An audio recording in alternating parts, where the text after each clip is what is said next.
You are listening to Democracy Now! Breaking the sound barrier. I'm Amy Goodman. A recent edition of the London Mirror showed a picture of Tony Blair with blood on his hands. That was the headline for a recent cover story in the London Mirror, Blood on His Hands. The cover depicted a picture of Tony Blair, yes, you guessed it, with bloody hands. The rest of the cover reads, John Pilger, his most damning verdict of Tony Blair. Pilger's an acclaimed Australian journalist and filmmaker based in Britain. He begins his column, William Russell, the great correspondent who reported the carnage of imperial wars, may have first used the expression on his hands to describe impeccable politicians who at a safe distance order the mass killing of ordinary people. In my experience, on his hands applies especially to those modern political leaders, John Pilger writes, who have had no personal experience of war, like George W.Bush, who managed not to serve in Vietnam, and the effete Tony Blair. There is about them the essential cowardice of the man who causes death and suffering not by his own hand, but through a chain of command that affirms his authority. In 1946, the judges at Nuremberg who tried the Nazi leaders for war crimes left no doubt about what they regarded as the gravest crimes against humanity. The most serious was unprovoked invasion of a sovereign state that offered no threat to one's homeland. Then there was the murder of civilians for which responsibility rested with the highest authority. Blair is about to commit both crimes. That again from a recent column of John Pilger in the London Mirror. Well, today we're going to hear an excerpt of John Pilger's documentary that he did on Iraq, Paying the Price, Killing the Children of Iraq. In this hard-hitting special report, Pilger investigates the effects of sanctions on the people of Iraq and finds that more than 10 years of extraordinary isolation imposed by the UN and enforced by the U.S. and Britain have killed more people than the 2 atomic bombs dropped on Japan. In the film, Pilger travels with Dennis Halliday, the former Assistant Secretary General of the UN, who resigned over what he called the immoral policy of economic sanctions. The film came out several years ago, but in understanding the history and the isolation and the destruction of Iraq, we felt it was instructive to replay parts of it for you today. Paying the Price. Let's take a listen. On August 2nd, 1990, after a dispute over shared oil fields, Iraq invaded Kuwait. 4 days later, the United Nations Security Council imposed economic sanctions, the most comprehensive in modern history.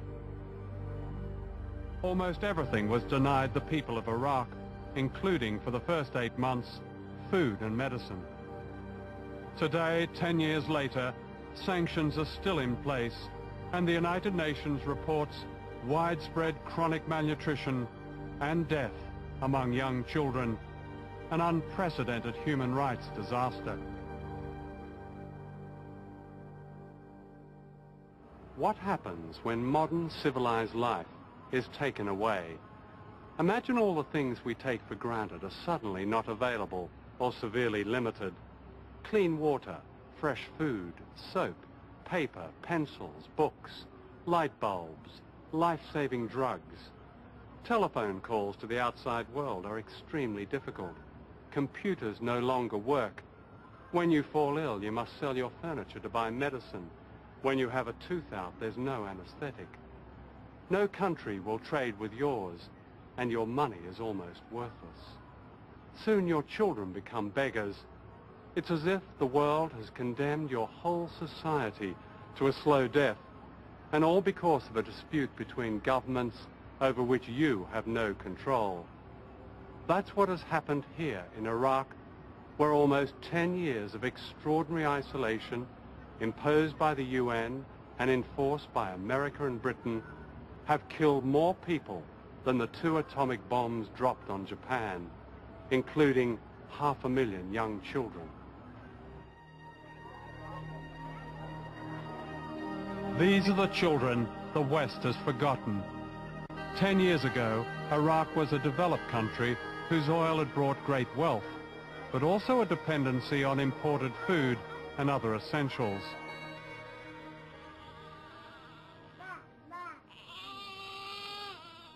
Today, the death rate of children under 5 is over 4,000 every month. That's 4,000 more than would have died before sanctions.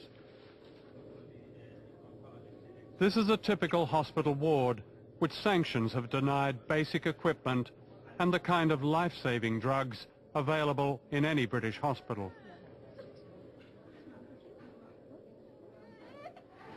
Ali Rafa Aswadi, 9 years old, Yes. present to us with a progressive pallor and He has leukemia.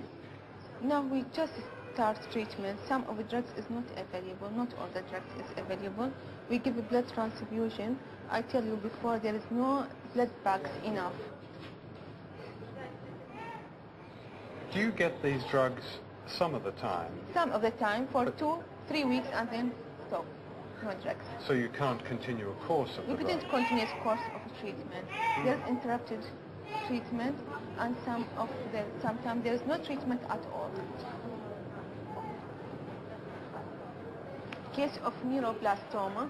And that's a very unusual tumor. This is before, we don't see this before. Now in these years we see many cases of neuroblastoma. You've never seen No. this? No. Before there is only one cases per 2 years, every 2 years. Dr. Ali, what will happen to this child? This is abdominal mass. Operation was done to him, but the tumor not received treatment. The tumor recurs again. So there is relapse.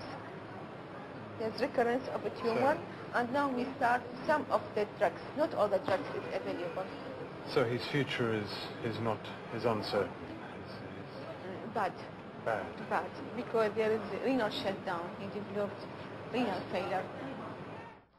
The problem with treating cancer is that you've got to give the drugs at the right time and the right sequence, usually over a period of about 6 months, monthly visits, maybe 2 weekly visits. Now, with cancer, you only get one bite at the cherry. In other words, if you give them the right sequence at the right time, you have a high chance of curing a range of tumors, including those in children. If you do it wrongly, give them at the wrong time, so even though you have all the drugs, but they come at different intervals. World Health Organization's Professor You don't Sikora. get nearly such a high success rate. So an 80% cure rate is translated into a 30% cure rate. Same drugs given in the wrong sequence. Also neuroblastoma. This is this unusual malignancy on the nervous system, Yes. which you've only seen now. Yes, we see many cases now. Many cases Many now. cases now. Before we see only 1 case or 2 cases every 2-3 years. Now we see many cases. 11 years old. This also look. She's malnourished. Malnourished. We start treatment today with available drugs, and some of the drugs is missed. I tell you, BM26 is not available. Are there many children who never come to hospital? Many children, because a very poor family, and we couldn't get this paying for treat the children. Yes, Kadam Saleh, 5.5 years old. This is case of Hodgkin's. This is also newly diagnosed. Some of the drugs is not available. So a child normally with Hodgkin's disease can expect to live? Live and about improve it 95%. 95%? 95% cure. But if the drug is not available, maybe lead to the other complication. Case malnourished with leukemia, newly diagnosed leukemia, acute lymphoblastic leukemia. Also, you see very poor family. We start treatment by medication, available medication, and some of the drugs is missing for treatment. Thiaguani is not available. You look, most of the children is malnourished. And this child is how old? 2 years old. 2. We've just been around this ward. All these children have a very, very uncertain future. How do you feel about that as a doctor? I am very sad, because all of the children look like our daughter or my son. And when you see my son in front of me dying, what happened to you?